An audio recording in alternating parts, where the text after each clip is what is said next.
नमस्कार, बहुत स्वागत आपका सुप्रभात राजस्थान में। मैं हूं आपके साथ श्रुति श्रीवास्तव और मैं हूं आपके साथ आयुषी गुप्ता। बुलेटिन की शुरुआत बड़ी खबर के साथ करेंगे। धौलपुर से बड़ी खबर, जहां पर टापू पर फंसे 10 से 15 बच्चे बुधवार सुबह बकरियां चराने ये सभी बच्चे गए थे। तो आपको बता दें कि इधर से जाते समय नाले में पानी कम था। शाम को आते समय दिन भर हुई जोरदार बारिश से नाले में पानी का तेज बहाव हुआ और तेज बहाव के चलते ही बच्चे निकल नहीं पाए। ग्रामीणों ने प्रशासन को सूचना दी, प्रशासन मौके पर पहुंचा। एसडीएम साधना शर्मा मौके पर मौजूद है। एसडीआरएफ की टीम जो है रेस्क्यू के प्रयास कर रही है। कोतवाली थाना इलाके के मोरौली बिछिया गांव के पास टापू पर ये बच्चे फंसे हुए हैं। बुधवार सुबह तड़के से ही जो है जोरदार बारिश हो रही है। तो ये बड़ी जानकारी आपको दे रहे हैं, तस्वीरें भी दिखा रहे हैं। आप देखिए, प्रशासन मौके पर पहुंचा है। एनडीआरएफ एसडीआरएफ की टीम भी मौके पर पहुंची है। एसडीएम साधना शर्मा मौके पर मौजूद है। बुधवार सुबह बकरियां चराने के लिए जो है ये लोग गए थे, तभी यहाँ पर पानी भर गया और फिलहाल जो है रेस्क्यू का काम किया जा रहा है। तो टापू पर 10 से 15 बच्चे फंसे हैं, जिनको बचाने के लिए रेस्क्यू टीम वहां पर पहुंच चुकी है। ज्यादा जानकारी के लिए संवाददाता हरिवीर हमारे साथ जुड़े हुए हैं। हरिवीर, अभी वहां से क्या जानकारी, कितनी देर और रेस्क्यू चलेगा, क्या कोई बच्चों की जानकारी मिल पाई है? जी बिल्कुल, मैं आपको बताना चाहूंगा, ये 10-15 जो लोग थे वो एक टापू पर फंस गए थे। इधर से वो बताया जा रहा है कि ये जो इनमें करीब 8 बच्चे थे और 4 बड़े थे और एक महिला थी। तो ये सभी बता रहे हैं कि बकरियां चराने के लिए ये गए थे किसी काम से उधर गांव की थोड़ी दूर पर। तो इधर से वो जब जैसे ही निकले तो एक 20 से 25 फीट का चौड़ाई का जो एक नाला पड़ता है, उसमें पानी गहरा कम था, तो वो इधर से तो निकल गए हैं। लेकिन जोरदार बारिश, 24 घंटे से जोरदार बारिश हो रही है, उसके कारण पानी भर गया, उसमें तेज बहाव आ गया। तो उधर से लौटते समय वो सभी नहीं निकल पाए। तो ग्रामीणों ने प्रशासन को सूचना दी, पुलिस मौके पर पहुंची। एसडीएम साधना शर्मा के नेतृत्व में ये पूरा जो एसडीआरएफ की टीम को बुला करके उनका रेस्क्यू जो ऑपरेशन चलाया गया। तो रात 1 बजे प्रशासन को सफलता मिली, जिसमें 8 बच्चे, 4 व्यक्ति थे और एक महिला थी। कुल मिलाकर 13 को सकुशल रेस्क्यू कर लिया गया है।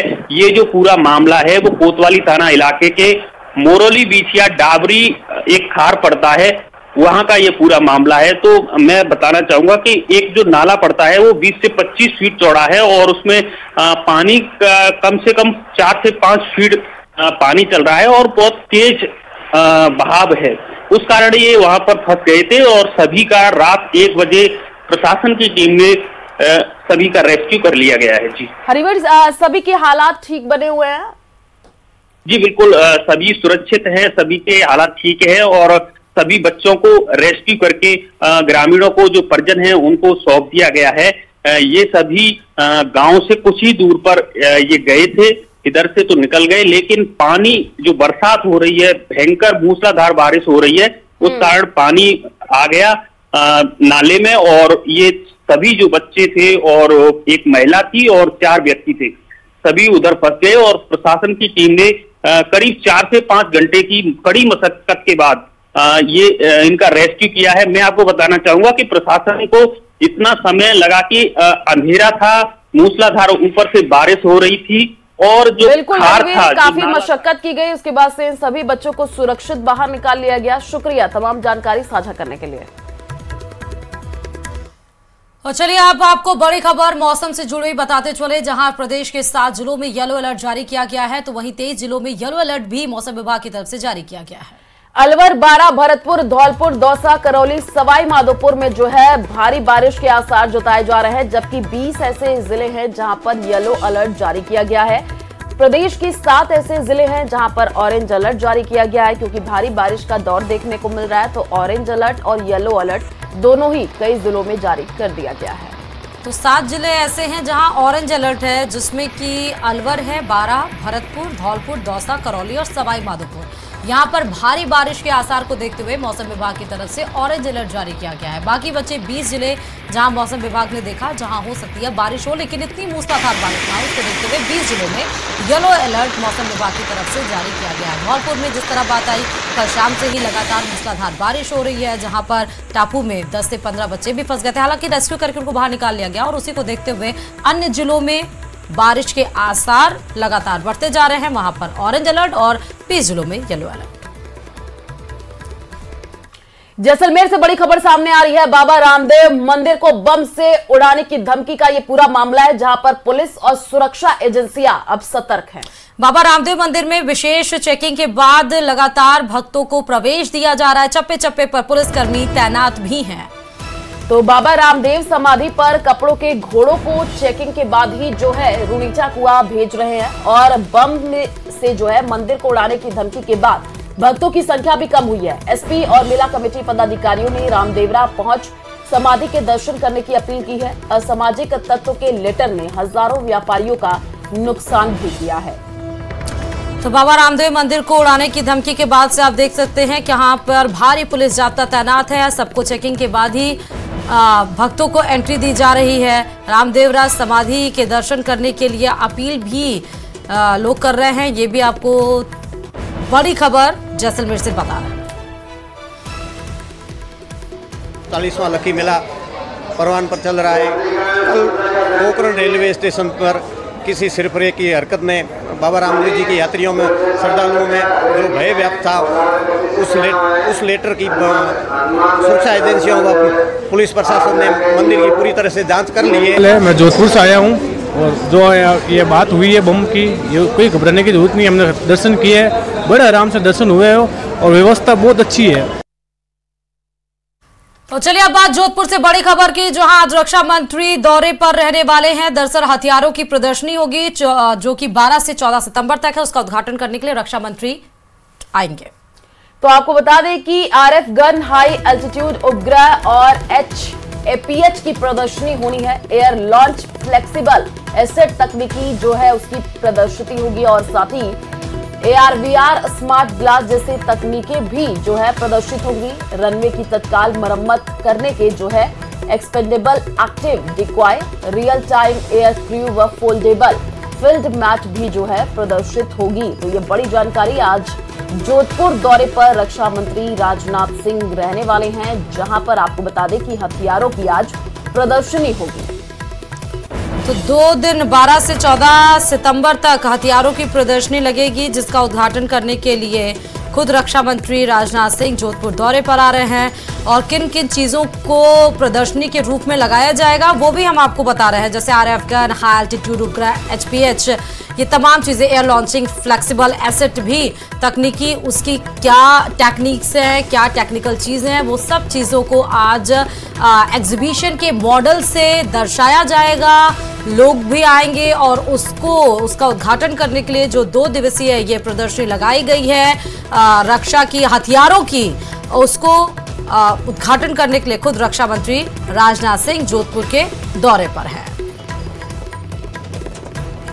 और चलिए रुक करते हैं अगली खबर की ओर। 8 सितंबर को जिले रद्द करने वाला बयान ही मदन राठौड़ के गले की फांस अब बन गया है। और इसके बाद 11 सितंबर को मदन राठौड़ ने मीडिया से बातचीत में मिच्छामी दुक्कड़ कहकर बयान से अपना पल्ला भी झाड़ लिया। देखिए इसी पर यह रिपोर्ट।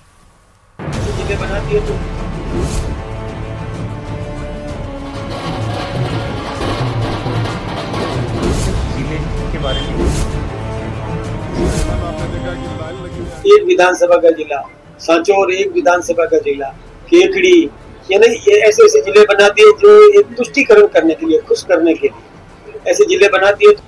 चेहरे पर चिर परिचित मुस्कान लिए ये विवाद को विराम देने की मदन राठौड़ की शैली है। विनम्र और नितांत आत्मीय।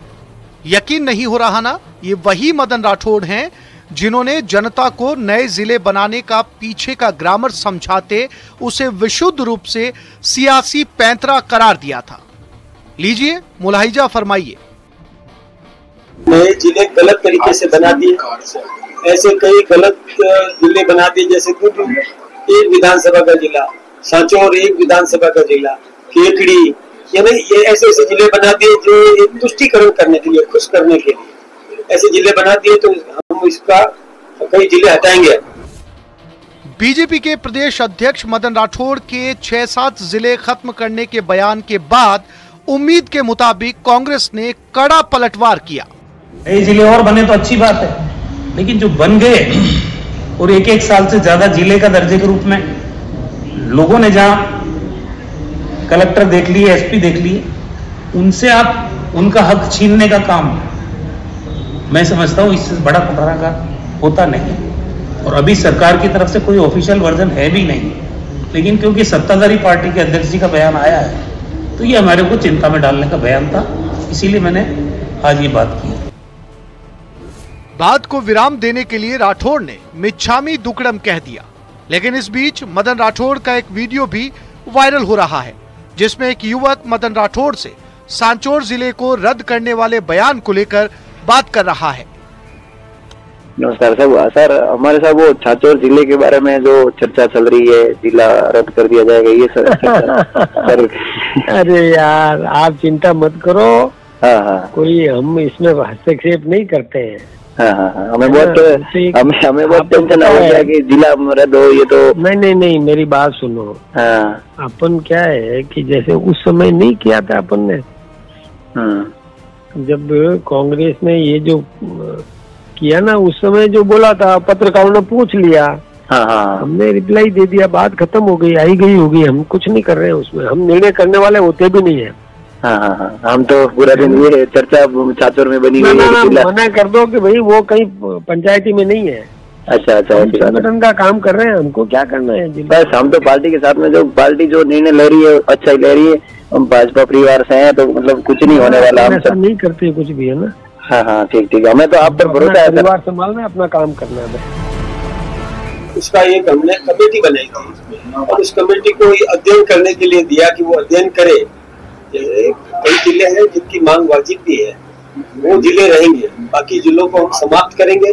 मैं सोचता हूँ कि जिनकी जरूरत नहीं है वो जिले क्यों बना दिए गए।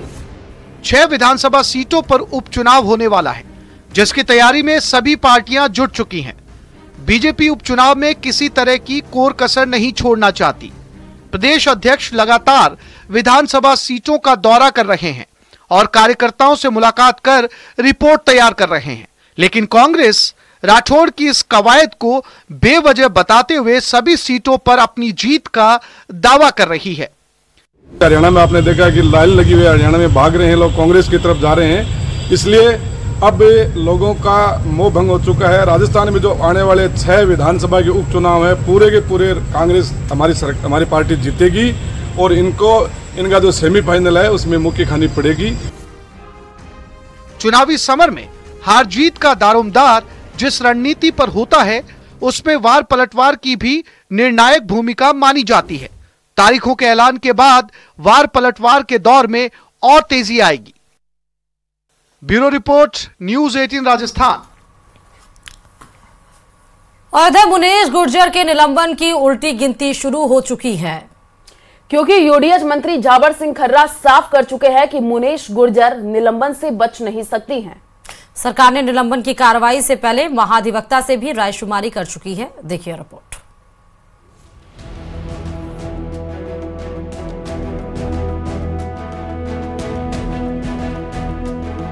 मुनेश गुर्जर के निलंबन की उल्टी गिनती शुरू हो चुकी है, क्योंकि यूडीएच मंत्री जाबर सिंह खर्रा साफ कर चुके हैं कि मुनेश गुर्जर निलंबन से बच नहीं सकती हैं। सरकार ने निलंबन की कार्रवाई से पहले महाधिवक्ता से भी रायशुमारी कर चुकी है।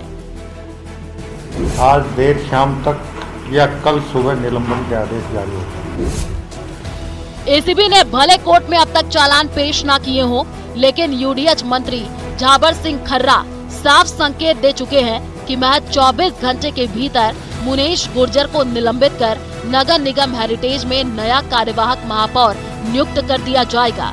मुनेश गुर्जर के खिलाफ एसीबी को अभियोजन स्वीकृत देने के साथ ही पार्षदों में हलचल तेज हो गई। सरकार की तरफ से इस मामले में महाधिवक्ता से रायशुमारी की गई है। कल हमारे महाधिवक्ता जी से चर्चा हुई है। और उन्होंने जो रास्ता बताया है हम उस रास्ते पर चल पड़े हैं। शायद शाम तक मंजिल पर पहुंच जाएंगे और मंजिल पर पहुंचते ही निलंबन के आदेश जारी होंगे। किसे महापौर नियुक्त किया जाएगा अभी तस्वीर साफ नहीं है, लेकिन ये पद ओबीसी महिला पार्षद के लिए आरक्षित है। मंत्री झाबर सिंह खर्रा संकेत दे चुके हैं। इस बाबत पार्षदों से चर्चा हो चुकी है और जल्द ही नाम भी सामने आएगा।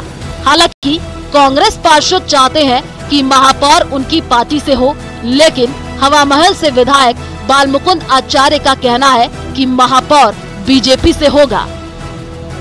नगर निगम को नरक निगम बनाने का जिम्मा कांग्रेस और कांग्रेस की मेयर का है। अब उसको भ्रष्टाचार मुक्त नगर निगम बनाने का जिम्मा भाजपा का है कि नगर निगम बनेगा, भ्रष्टाचार मुक्त होगा और जो पिछले 3-4 वर्षों से जनता त्रस्त है, पीड़ित है और क्षेत्र का विकास नहीं हो पा रहा, वो विकास गति पकड़ेगा। यूडीएच मंत्री से मुलाकात करने वाले सभी पार्षद चाहते हैं कि महापौर मुनेश गुर्जर को हटाया जाए। इन सब के बीच प्रदेश सरकार ने ये संकेत दिए हैं मुनेश गुर्जर को किसी भी वक्त निलंबित किया जा सकता है। ऐसे में कौन होगा जयपुर नगर निगम हेरिटेज का नया महापौर, ये देखने वाली बात होगी। जयपुर से न्यूज़ 18 के लिए रोशन शर्मा की रिपोर्ट। और चलिए रुक करते अगली खबर की ओर। फलोदी में बाप थाने पर भीड़ के हमला करने का मामला सामने आया है और इस भीड़ ने आरोपियों को पुलिस से छुड़ाने की कोशिश भी की। पुलिस ने हाईकोर्ट द्वारा स्थगन आदेश के बावजूद सौर ऊर्जा से जुड़े मामले में पुलिस ने 2 आरोपियों को गिरफ्तार किया था। पुलिस राज्य कार्य में बाधा का मुकदमा दर्ज किया गया है। ये मामला 2 दिन पुराना बताया जा रहा है और इस घटने का सीसीटीवी फुटेज भी सामने आया है। तो तस्वीर आप देखिए, बाप थाने पर हमला करने की ये तस्वीर है जहां पर आरोपियों को छुड़ाने की कोशिश की गई। फलोदी से जानकारी आपको दे रहे हैं, तस्वीर भी सामने आई है। आप देखिए पुलिस और लोगों के बीच यहां पर झड़प होती हुई भी दिखी है और राजकार्य में बाधा का मुकदमा दर्ज किया गया है। तो बाप थाने पर हमला किया गया है कुछ लोगों के द्वारा। आप तस्वीर देखिए, दूसरी तस्वीर किस तरह से लोगों को, जो आरोपी हैं, उनको छुड़ाने की कोशिश इनके द्वारा की जा रही है और भीड़ को तितर बितर करने के लिए पुलिस ने देखिए थोड़ा हल्का सा बल प्रयोग किया। उसके बाद से भीड़ इधर उधर भागी है। राज्य कार्य में बाधा डालने का मुकदमा भी दर्ज इन सभी के ऊपर किया गया है। इस वक्त की खबर आपको बता रहे हैं, 2 दिन पुराना ये मामला बताया जा रहा है। घटना का सीसीटीवी फुटेज आपके सामने।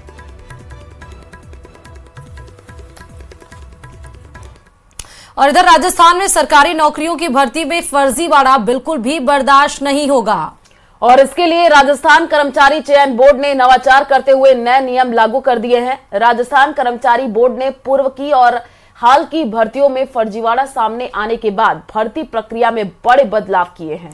बदलाव के तहत अब केवल लिखित परीक्षा और दस्तावेज सत्यापन ही नहीं बल्कि हैंड राइटिंग टेस्ट, फिंगरप्रिंट जैसी प्रक्रिया से भी अभ्यर्थियों को गुजरना होगा। देखिए रिपोर्ट।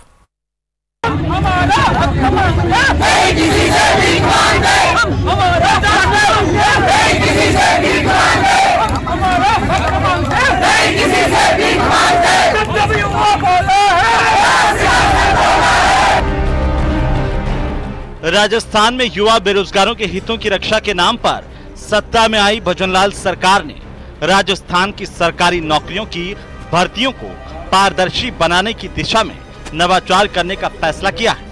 इस फैसले के बाद भर्ती प्रक्रिया अभ्यर्थी के लिए जरूर थोड़ी जटिल होगी, मगर भर्ती पारदर्शी होगी, इसका दावा चयन बोर्ड कर रहा है। दरअसल आरपीएससी की चर्चित सब इंस्पेक्टर भर्ती और चयन बोर्ड के पीटीआई, अध्यापक और पटवारी समेत कई बड़ी भर्ती परीक्षाओं में फर्जी दस्तावेजों से नौकरी के मामले सामने आने के बाद कर्मचारी चयन बोर्ड सबसे पहले दस्तावेज सत्यापन की प्रक्रिया में बड़ा बदलाव करने जा रहा है। नई व्यवस्था से दस्तावेज सत्यापन में ही फर्जीवाड़ा करने वाले अभ्यर्थी पकड़ में आ सकेंगे।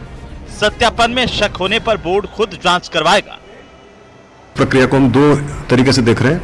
एक तो इसमें कोई डमी अभ्यर्थी सिलेक्ट ना हो, उसके लिए हम कई सारी एक्शंस करेंगे, जैसे कि उस अभ्यर्थी की एक जो फेस स्कैन ऐप होता है उसके जरिए उसकी तमाम तरह तरह की जो फोटोज़ हैं जो उसने अपलोड की थी, जो उसने अटेंडेंस शीट पर लगाई थी, जो फोटोग्राफ उसके आधार कार्ड पर है, जो कि ई आधार कार्ड है, ना कि बल्कि उसका आधार कार्ड उसके ई आधार कार्ड पर है, उसकी खुद की फ़ोटो जब वो इधर को डीवी के टाइम पर आएगा, और उसकी कोई पुरानी फोटोग्राफ्स, इन सब को हम ऐप के जरिए, स्कैन ऐप के जरिए मैच करेंगे। चयन बोर्ड की माने तो नए भर्ती कैलेंडर के हिसाब से जून और जुलाई के महीने से शुरू हो रही सभी नई भर्ती परीक्षाओं में नए नियमों को लागू किया जा सकता है। नए 8 नियमों में आखिर क्या कुछ खास है, आइए एक नजर डालते हैं। नियम नंबर 1, दस्तावेज सत्यापन में आधार ऑथेंटिकेशन लागू होगा, साथ ही फोटो का भी मिलान किया जाएगा। नियम नंबर 2, हैंडराइटिंग का नमूना लिया जाएगा और परीक्षा के दौरान लिए गए हैंडराइटिंग के नमूने से मिलान होगा। अंतिम चयन के बाद फिर नमूना लिया जाएगा। नियम नंबर 3, चयनित के दस्तावेज, डिग्री और प्रमाण पत्रों का कलर स्कैन ही करना होगा। नियम नंबर 4, फॉर्म में जो भरा है वही जानकारी मान्य होगी, इसमें किसी भी तरह की गलती स्वीकार नहीं होगी। संशोधन के लिए केवल एक बार समय मिलेगा। नियम नंबर 5, खेल प्रमाण पत्रों की जांच पहले बोर्ड की कमेटी करेगी। फर्जी होने पर सीधे एफआईआर दर्ज करवाई जाएगी। नियम नंबर 6, दिव्यांग प्रमाण पत्रों की भी मेडिकल बोर्ड से जांच होगी। नियम नंबर 7, दस्तावेज सत्यापन की प्रक्रिया में एसओजी का सहयोग लिया जाएगा। नियम नंबर 8, फिंगरप्रिंट इंप्रेशन चेक किया जाएगा। जरूरत पड़ी तो फेस मैपिंग भी करवाई जा सकती है।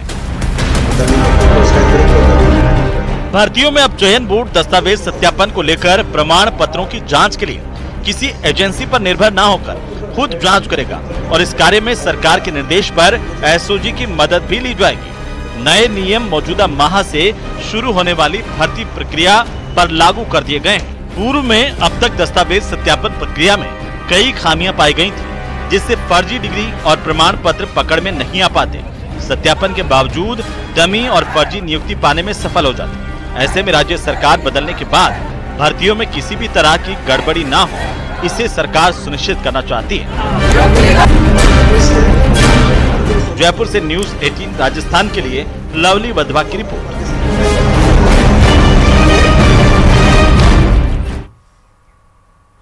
और चलिए रुक करते हैं अगली खबर की ओर। कैबिनेट मंत्री डॉक्टर किरोड़ी लाल मीणा आज सवाई माधोपुर के दौरे पर जो है, कल ही थे वो सवाई माधोपुर के दौरे पर, तस्वीरें भी हम आपको दिखा रहे हैं। और इस दौरान उन्होंने जिले में हो रही बारिश को लेकर आपदा प्रबंधन की बैठक भी ली। बैठक में किरोड़ी लाल मीणा ने पानी बिजली की समस्याओं को लेकर अधिकारियों को निर्देश भी दिए। तो बैठक से पहले किरोड़ी लाल मीणा ने पुराने शहर का दौरा किया। वहीं किरोड़ी मीणा ने राहुल गांधी द्वारा सिखों को लेकर के अमेरिका में दिए गए बयान पर कहा कि राहुल गांधी तो कुछ भी कहते रहते हैं, उनका क्या।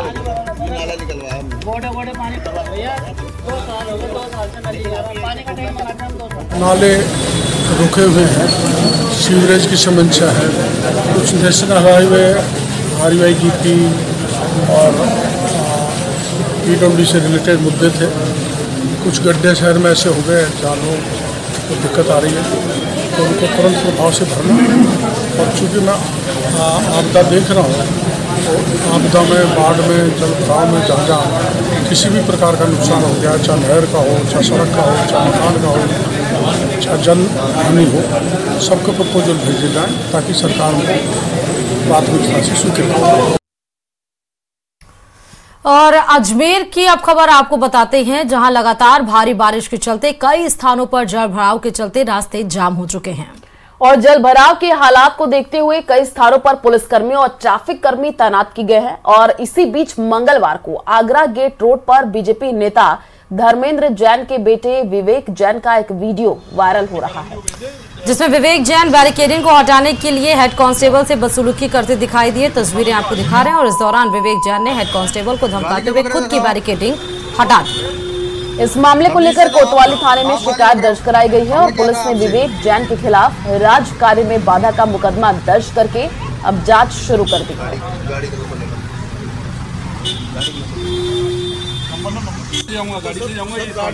चले इन तमाम खबरों के साथ सुप्रभात राजस्थान में फिलहाल अभी के लिए इतना ही।